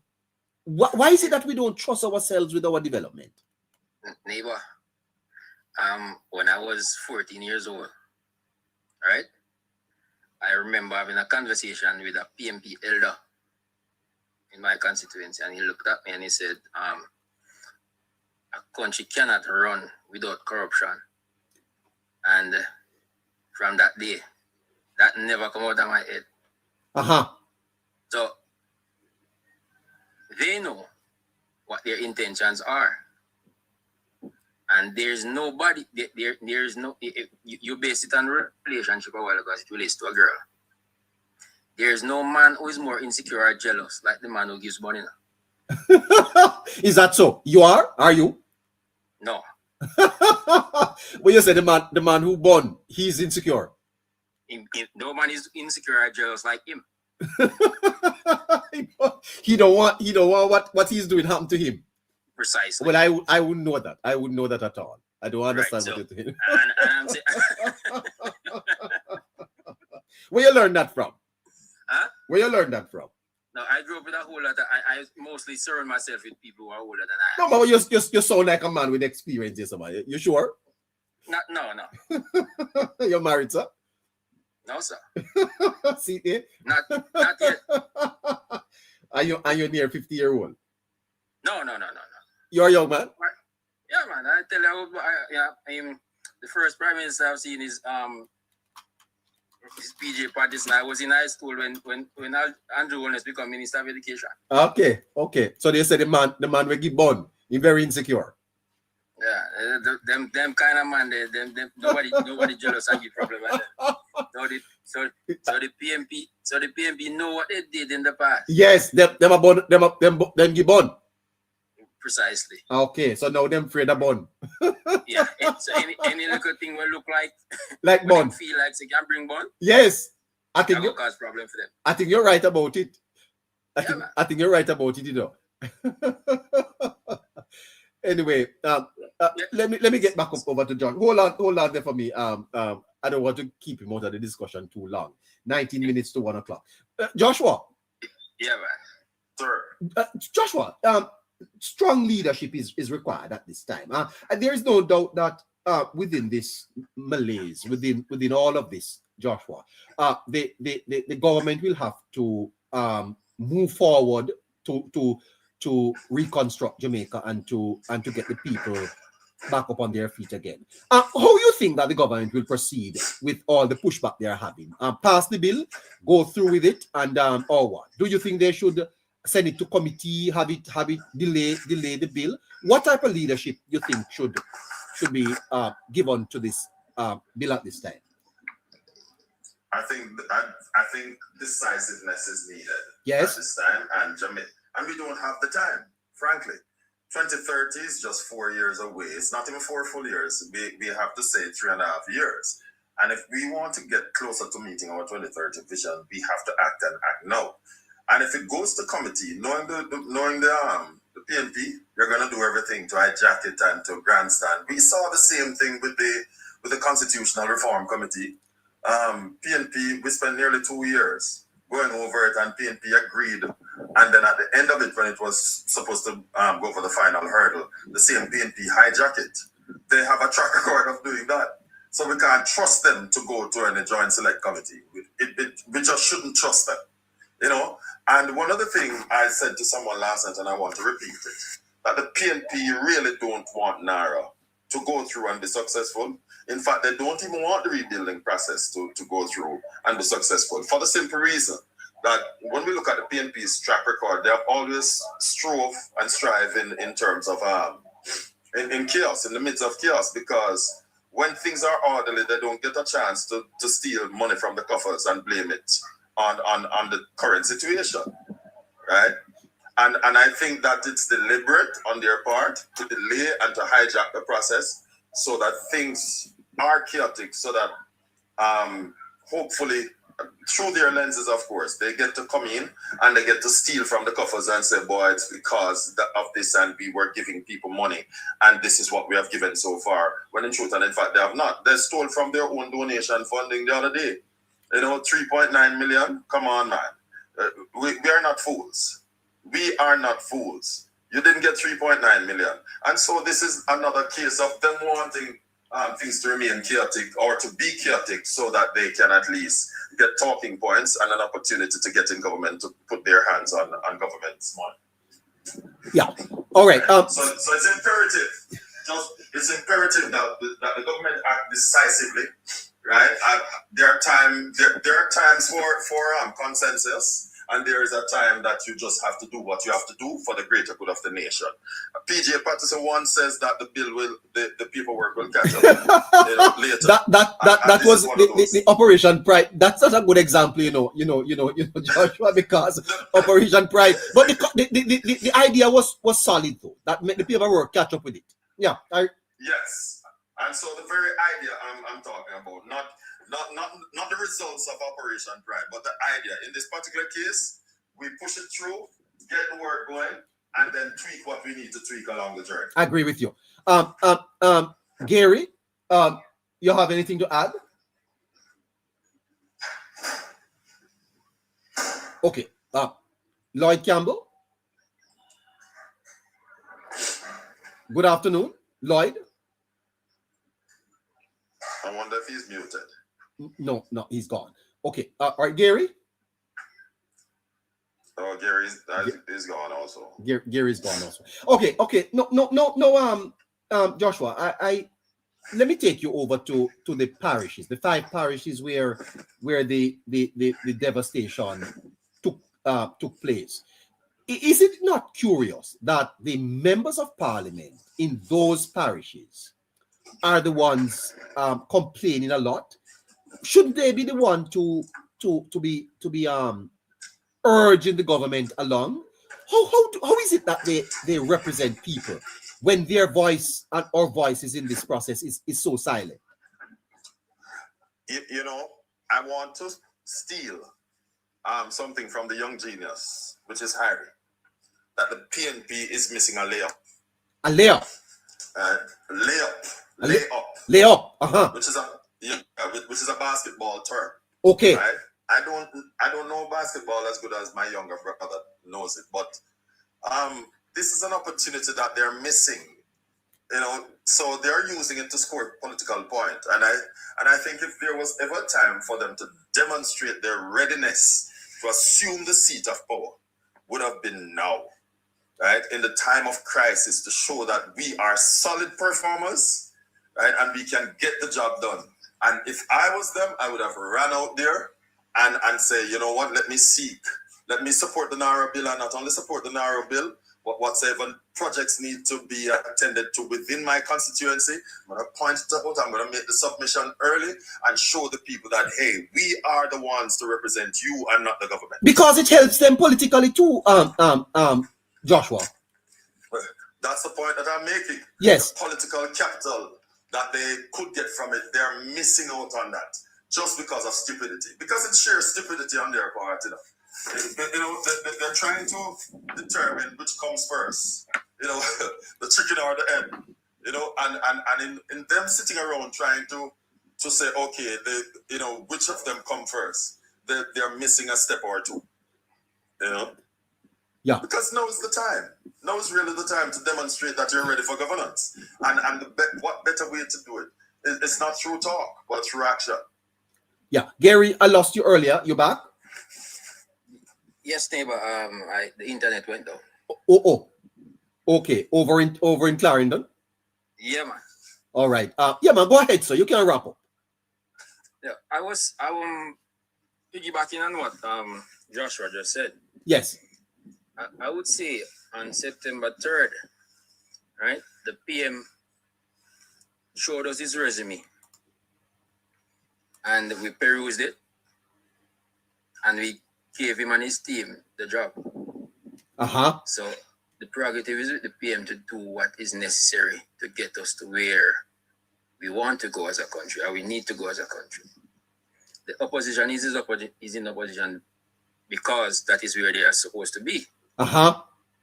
So we are not as concerned. Yes, the bill might need a little bit of tweaking here and there, suggested by Mrs. Fort. Cool. That doesn't mean we should delay the process. Right? It doesn't mean we have to delay the process, because you and I know that if we take this bill to a giant select committee, it is not going to leave that committee until 2030. Yes. Right? For solely political reasons. Vision 2030, though somewhat stalled, we can consider Melissa as bringing a breath, bringing new life to Vision 2030 from where infrastructure is concerned. And if we mess up with Nara, we'll have to we'll have to change the timeline again. Yeah. So Melissa and Nara working together, we could consider it to be a blessing in disguise. And the Prime Minister, I'm urging him not to let this blessing pass us by. Fantastic. Hold on, Gary. Hold on. Here is Apka Fitzhenley responding to So Abka Fitzenley is the state minister in the office of the prime minister. He's a senator, and he says the bill to establish NARA is an important balance between maintaining accountability and facilitating speed. Listen to Abka. Far too long. Jamaicans have heard of initiatives, projects which are supposed to transform communities. But when they ask for an update, they are told, oh, well, it's in the procurement phase. It's before this committee, it's before that committee. The Prime Minister's sense is cognizant of this fact, and that it is very important to marry the standards of accountability, transparency, and probity with the speed that is needed to ensure that projects which are in the best interest and have significant potential to transform the lives of the Jamaican people, in fact, materialize. And that is some important context, I believe, why NAR is crucial, the future transformation of the Jamaican society.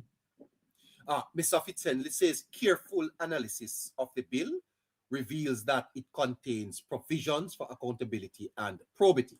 Look, there is no doubt that the draft legislation puts forward a number of clear and dependable mechanisms for accountability, probity, and transparency. There are a number of accountability standards which may be found in the bill.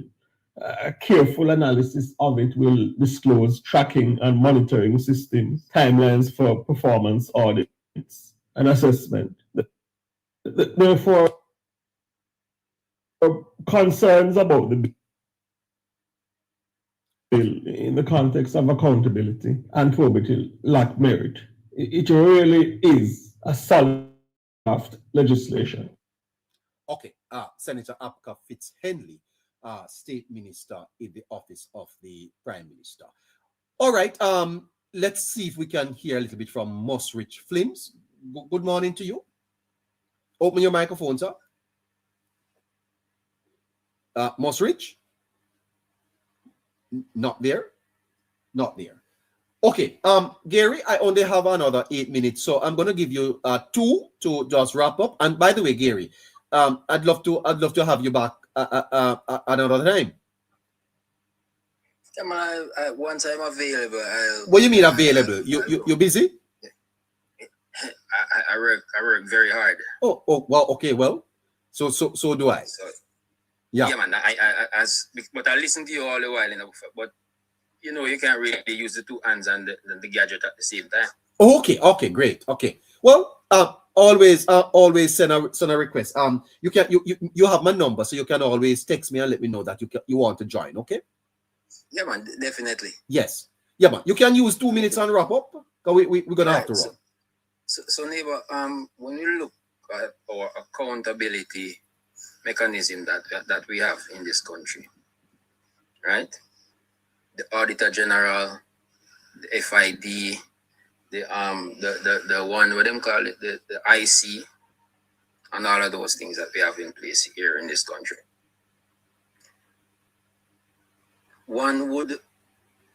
Some people would say that the system isn't working because of their own political interest. But let's say for the past 10, 15 years, we would have seen the best of our of this system, where the Auditor General, more than anyone else, has been pointing out issues left, right, and center. That's true. Right? It is just like the police who is catching up with criminals nowadays. So it is not that the society or the country is more corrupt. It is that the system is working as it should. And once the system works as it should, you will find that wherever there's an issue, it will surface. That's true. And that can only continue if we have a government that is leading the charge with accountability. I mean, yes, in the past, you used to hear of corruption, of scandals popping up frequently, but those things weren't coming through the Auditor General. Those things were coming out because of some people, relationship going bad here and there, money don't share right, and all of those kind of things, and then you hear it blow up in the media. Yes. Nowadays, we are seeing these things because of probity. Yeah. So the accountability portion of things is almost taken care of already by as things are.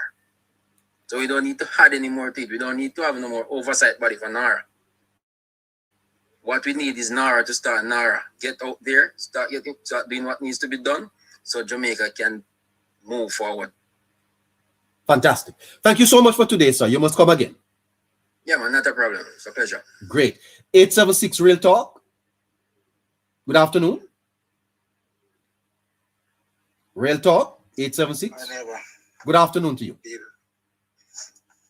good evening. Can you hear me? I can, yes. Yeah. You guys are doing a good job. Well, thank you, sir. What's on your mind? The issue with the PNP,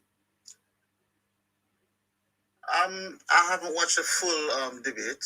Yes. On the NARA. However, my understanding is that there might be some stuff that actually do need tweaking.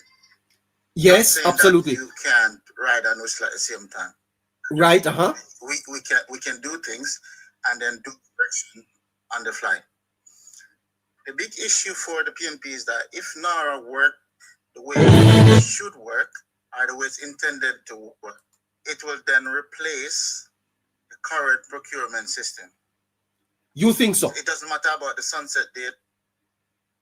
If the sunset date is, if the sunset date is, say, 5 years from now, whatever time the sunset date is, 2030, if it works well enough, by 2029, they can incorporate it in the current procurement system without having it reach a sunset date. Because if you have a system that's working, making it efficient for you, you're getting more work done, you're getting more value for your money, because that's what is happening. You're wasting less time. There's more things that's happening. The economy is growing because you're creating jobs. People's getting their houses built. Then there's no way back for them. So their only aim is to get it to the committee where they can sit on that bill and delay the whole entire system. And if you look at what Ms. Marks is doing as well, if you look at what Ms. Marks is doing and combine that with NARA, because they're doing the system that she's sorting out is to ensure that the fast payment system, where there's 24-hour payment. So even if someone is working for you, the banking system can ensure that, okay, if it's the 28th of each month is your pay date, you don't have to transfer money or back money to that person on that date. There's a system that can be set up where you get paid on the designated day. So you won't have this delay of people not getting their wages on time, not being able to do business on time. And if you put that with NARA, where building is getting approved, jobs are getting approved, everything is getting approved faster, the country grows more. Who suffers? The PNP. So with that narrative, they can't stop the fact that the payment system is being implemented. There's no way for them to stop this thing.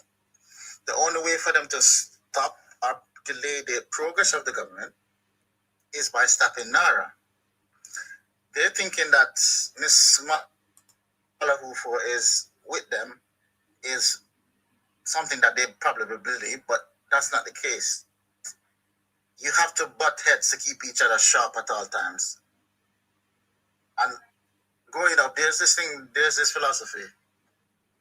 If you're my friend and I'm wrong and you can't tell me I'm wrong, you're not my friend.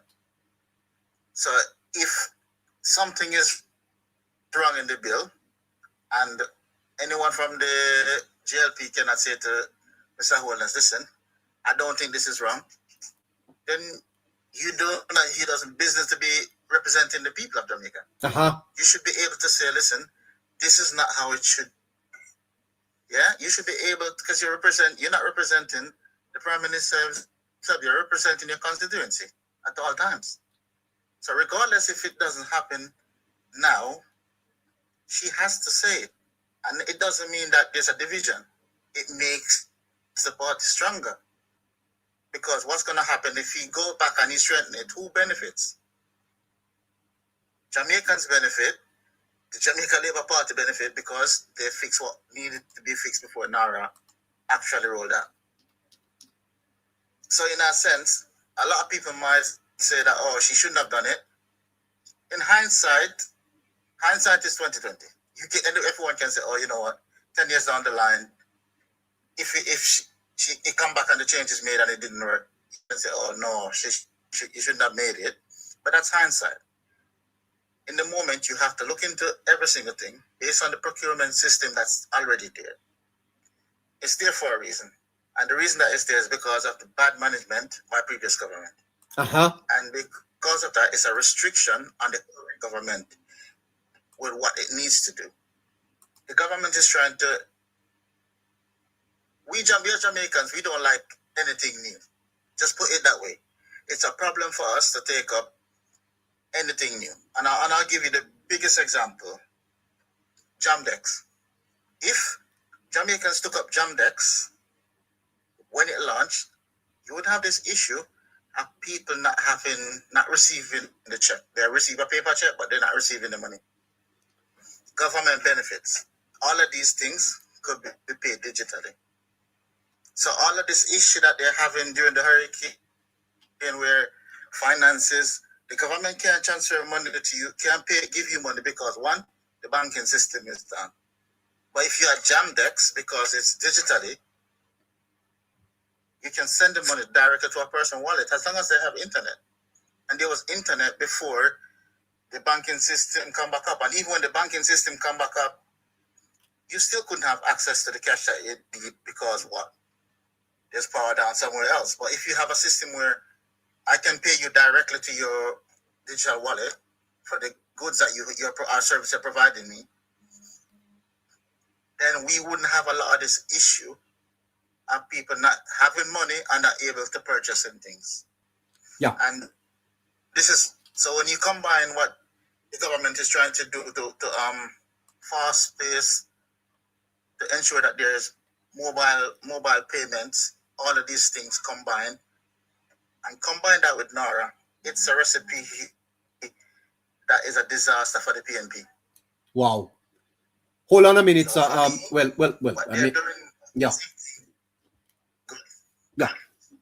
Hold on there for me, sir. Please. We have another caller. Teach. Good afternoon. Good afternoon, sir. Good afternoon. Hi. How you doing? This thing. Good afternoon. Quite fine. Go ahead, sir. Yes. You know, I always listen to your program. Find it to be informative. Well, thank you. Well, last night I text and I noticed you responded by saying, I do not know about the topic or the subject that I texted about. You were the one that spoke about absolute power. And I find it, for a person of your caliber, that kind of response, even if I did not know and I don't know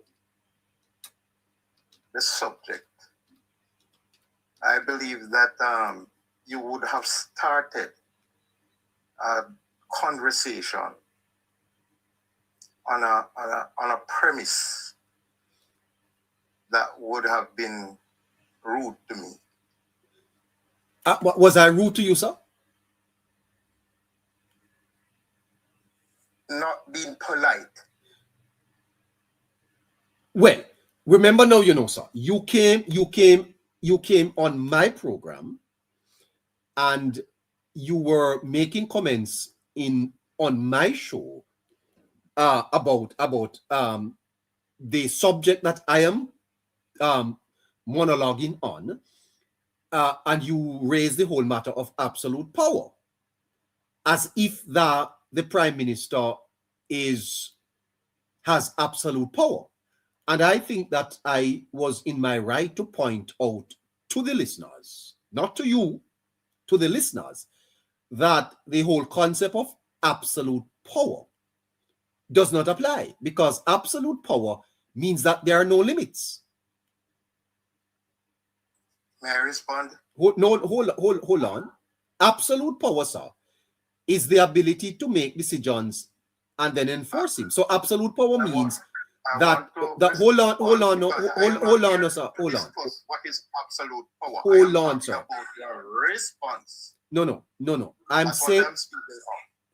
but you know, sir. Your response was that you said to me, and you said, I bet if I call you up here, you will not be able to defend it. So you because it is indefensible. The authority to act without restraint and without being held accountable in any effective way. That is not debatable. That is not something you can defend, sir. There is no absolute power in Jamaica. That is so, sir. And I'm setting up myself for more rudeness, but that's all right. No. I'm saying that even if that is so, in a civilized conversation, if you want to converse with somebody and being objective, I don't believe that the premise that you're going to start the discussion on was a polite one. I'm saying, even if I don't know, even if I don't know about the subject, that's fine. But I'm saying for you to start the discussion by saying, look here, you don't know about the subject. And then you're going to invite me to discuss the subject. Well, I tell you something, sir. Obviously, would you submit? Would you agree with me that was not a polite start? No, sir, I don't. But I don't agree. I don't agree at all. All right. Thank you. All right. Goodbye. Well, obviously you're hurt by Hold on, man. Hold on. Go ahead, Joshua. All right. Thank you. So, Teach, I know you can hear my voice still. And we live in a society where ideas must contend. And sometimes it's important to look at the substance of the argument being posited, and not always, even though sometimes it's important too, not always the way it was delivered, right? And so I think as much as you think that it was impolite the way it was delivered, I think it behooves you also to stop and ask yourself, is he correct in saying that I'm not seized of the subject by which I want to participate in, right? Because sometimes it is true. You may not be seized of it, right? But I don't hear you, in as much as you're asking him to admit to something, I don't hear you saying that perhaps you were right, that I wasn't seized of it, and therefore I probably could have listened a little more or even use an inquiring stance. So, don't take it personal, Teach. Don't take it personal. There's always room for further discussion. Don't take it personal. All right? All right. So, yeah. Having said that, Neighbor, I hope you'll give me a little space to say something that crossed my mind. In this discussion, one of the things that I've come to realize is that the PNP is constantly devolving further and further. There's a evolution which started under Mark Golding, and everything is now centered around Mark Golding and what he wants to achieve, and not what the government wants to achieve, and what is also in the best interest of the PNP. There was a time that Philip Paulwell was considered one of the most intellectual minds on the PNP. Uh-huh. He has subsumed that role to PNPism, right? He has allowed that to be swallowed up by PNPism. When Peter Phillips was there, we saw a Philip Paulwell coming forth and having meaningful, substantive discussion. When PJ Patterson was there, we saw some of that also. He was like he was the younger guy under PJ Patterson, and started becoming the elder statesman under Portia Simpson Miller, right? And I think he's lost that.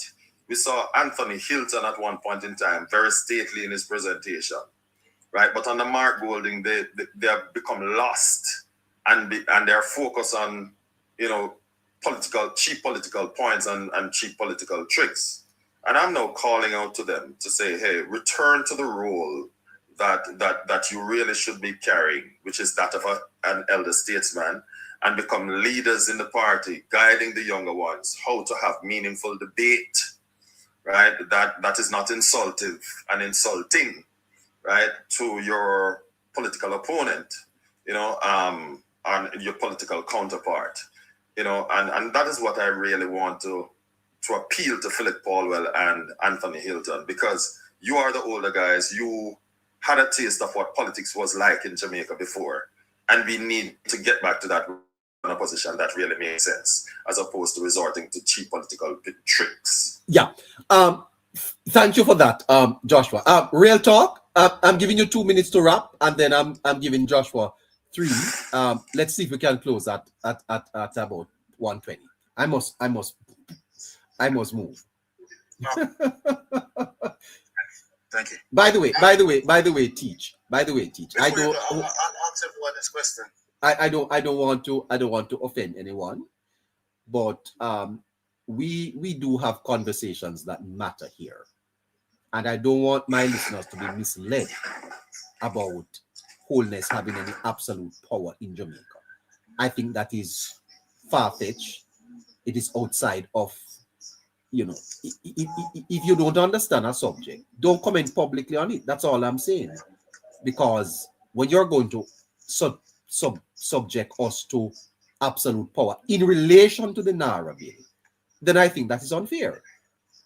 Power tends to corrupt. Absolute power corrupts absolutely. What is absolute power? And I argue that I don't think there's any head of state that has absolute power in the world. That's very controversial. I don't think so. I think absolute, because if it's absolute, that means it's unchecked, it's unchallenged. And I think everyone comes under some authority, because remember, we have a God, sir. So how can you have absolute power as a human being? I don't think that's possible. What do you think, Joshua? Well, in a contextual sense, communist states tend to have absolute power. No human being in and of themselves has absolute power. But as far as humans are able to possess that kind of, the closest thing to it would be in a communist state. We are not in that kind of environment, or else we wouldn't be having this discussion about Naira, right? Yeah, so when you speak about absolute power in a democracy like Jamaica, it's really outside of reason. We no one here has absolute power. You know, sir, that the opposition in Jamaica have taken the government to court on procedures and bills and have won. Yeah, and in a society where there's absolute power, there's no room to do that. Even just to voice your opinion is dangerous in a society where there's absolute power. We saw one gentleman losing his life in England that defected from Russia many years ago because he spoke out against the regime, right? And he had to run away from Russia. We have seen persons from China in the past that had similar fates, right? So just kind of fan down the flame a little bit, teach, douse it, and I know at this point in time you may not be in the best frame of mind, but take a little time to look into it and not take it personal, sir. No one is here to harm you. We contend with ideas and we don't always agree. But that's part of being humans. We don't always agree in all things, but it doesn't mean that because we disagree, we're enemies, and we don't always say things the way we intend to say it either. So don't look at it that way, but look at it as a civil disagreement. Yeah. Okay. Real talk. Yes, neighbor. Yeah. Yes. What I would say about the absolute power? Well, only a dictator one would suggest, or one would think has absolute power. And there's no dictator in Jamaica, so there's no way, shape, or form the government can have absolute power. Yes, it might have the majority to pass a bill, without the opposition stopping it. But a good thinking government will take things on board, regardless of what the opposition is saying. And I've seen Mr. Holden has done that time and time again. You take what they're saying into consideration, even though they have majority could pass the bill, and they go back to the drawing board, see what they can do better, and they come back where it worked.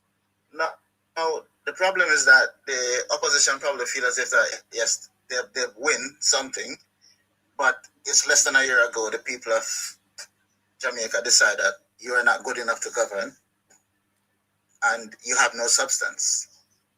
There's a fight in the party right now for who's going to be the next leader of the position, which nobody seems to want to talk about on their side.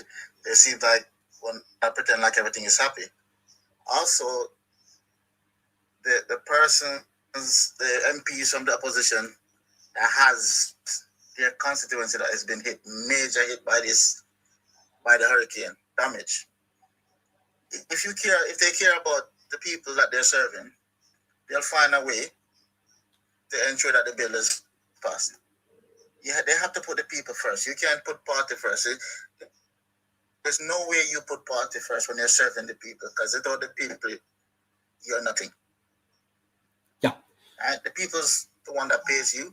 The people you're there to serve. They can put you in and they can take you out without notice. So at the end of the day, you have to think about the people in itself. No one is there to serve themselves, but saying that, a lot of MPs in the past, not gonna name names, but a lot of them is just there to serve themselves, to gain what they can during the time they're there. Yeah, like for instance, they're trying to take. Go ahead. They're trying to take away from the fact that another person from the People's National Party has just paid 10 million in taxes, and you want to say that you didn't know that you owe those taxes before? Are you going to say that you didn't know or you didn't understand the procedure? Is that what you're trying to say? They're trying to get you to come back to have a discussion about it. You refuse to. You're telling them to go back to Parliament. But the biggest thing is that you claim that you're a party of integrity. But there's no way, shape, or form that anyone in the party is acting with integrity. You have a person that has been convicted felon serving the people. Yeah. Yes, sir. Understand? There's talk that they may very well become leader of the party. But I'm out of time, sir. Yeah, no, I don't think that will happen. I don't think that will ever happen. Yes, it may. It may. Want to thank you for joining us, sir. I don't. Yeah, no worries, brother. Take care, man. Bless your heart. I appreciate it. Okay, good. Bye-bye. Joshua? Take care. Yes, sir. Later, Joshua. Take care of yourself. Yes, sir. I'm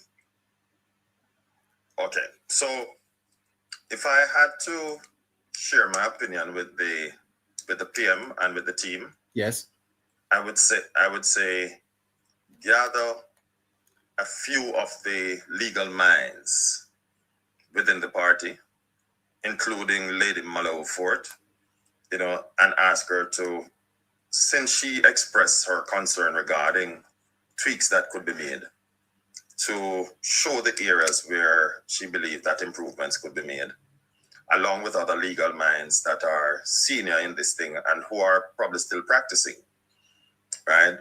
To give an opinion and then take it from there, to lessen the amount of pushback, because a lot of this pushback is much ado about nothing. It's not about concern for the people. The second thing is that the opposition leader said that the bill has morphed because it started out as one thing, but ended up at another place. I think that the opposition has demonstrated by that very comment that he lacks vision. Because the truth is, a lot of times when you start to do something, as you go along, you realize that there are things which could have been added to make it better or to broaden the scope of the thing. It happens in business, it happens in our personal life, in politics and services, no different, right? And it's all a part of seeking to have the best result. And so for him to be criticizing it because he said it has morphed, it's really a sign that his vision is lacking. They're also missing that opportunity, as I said before, for meaningful contribution, as opposed to standing up and, pushing back. It's really an opportunity to lend their voice to something which is bigger than all of us. It is bigger than the JLP. It is bigger than the PNP. It is really the development of the nation. It is the broader, it is for the greater good of Jamaica at large. And if they lend their voice to it and it is successful, in as much as they are in opposition, they can at least put that on their resume. One that we did not oppose for opposing sake, but we put the nation's best interests first. And we were the ones who lent our voice to it as opposed to seeking to pull away from it. And last but not least, well, two things. But as I said before, the opposition, the MPs, the 5 that you mentioned, they're missing an opportunity to show the people that we are really here to serve you and that you didn't make a mistake on September 3rd, irrespective of how we got here, whether it be that it was influenced by money or not. You did not make a mistake, and so we're here to serve you. So instead of complaining and pointing finger at the government, we are going to look out for your best interests. Whatever little we can do, whether it be we got it from the government or we sought private sector donation or individual donations, but this is what we're doing for your greater good, right? And they still have an opportunity to change that. If not, then it will only go against them. And last but not least, I want to say to the nation, do not be distracted. Part of what you hear happening is sheer political theater, and it's intended to shift the focus from the corruption that was started under the PNP and continued up until now, where Dennis Gordon and others have been implicated, right? And we realize that they have no respect for our governance structure and our democracy, because here it is that Dennis Gordon was summoned and he chose not to turn up, which says that he's arrogant at the very least, right? And dishonest at the very extreme. And we should not be sidetracked by the political theater that we see playing out in Parliament, but rather we should stay on top of it and ask for no less than his imprisonment, not just his resignation, but his imprisonment, right? Because Jamaica deserves better than that. Yeah. All right. Well, thank you, Joshua. You're welcome, sir. Great contribution and great company. Always very insightful. Thank you so much for your brilliant mind. You're welcome, sir. Moderator Mivy is trying to reach out to you online. MIVVY. I see Harry Henriquez. Big up Caroline, ma'am. Big up one neighbor, sir. Mas Harry, big up yourself, sir. K. Henriquez, good afternoon to you. Nadet, good afternoon to you. Dawn, good afternoon. Good afternoon, Miss Justice. Good afternoon, Dr. Shaba. Is that so? Dr. Shaba. Guide girl, good afternoon to you. Bertie, good afternoon. Charmaine, good afternoon. Sherina Burke, good afternoon to you. All right. Good afternoon, Ian Dawson. Dawson, interested? On fire, good afternoon to you. Yes. All right, great. So many listeners up. Lloyd, good afternoon to you. And of course, my comrade friends, good afternoon to you. Teach, good afternoon to you, sir. No hard feelings, Teach. Big up yourself, no problem. You must come back, Teach. But I think, Teach, we have a responsibility to teach, you know. We have a responsibility to teach. And Nara is not about absolute power. It's about effective power. You have to understand the difference between absolute power and effective power. Effective power must always be accountable power. The real test is whether the law gets that balance right. So speed without accountability is dangerous. But accountability without speed is useless. The goal is not less power. It is better controlled power. Yeah. So strong government is not the same as unchecked government. Governments can be strong.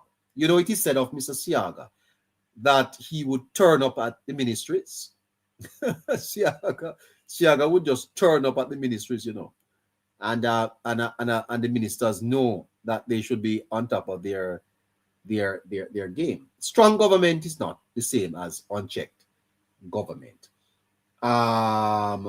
So until we join you at 7 o'clock tonight for the Hello Neighbor show, want to wish you a great afternoon. You see, great Friday to you, and catch you later on. Please remember that your support is always welcome. 954-635-8732.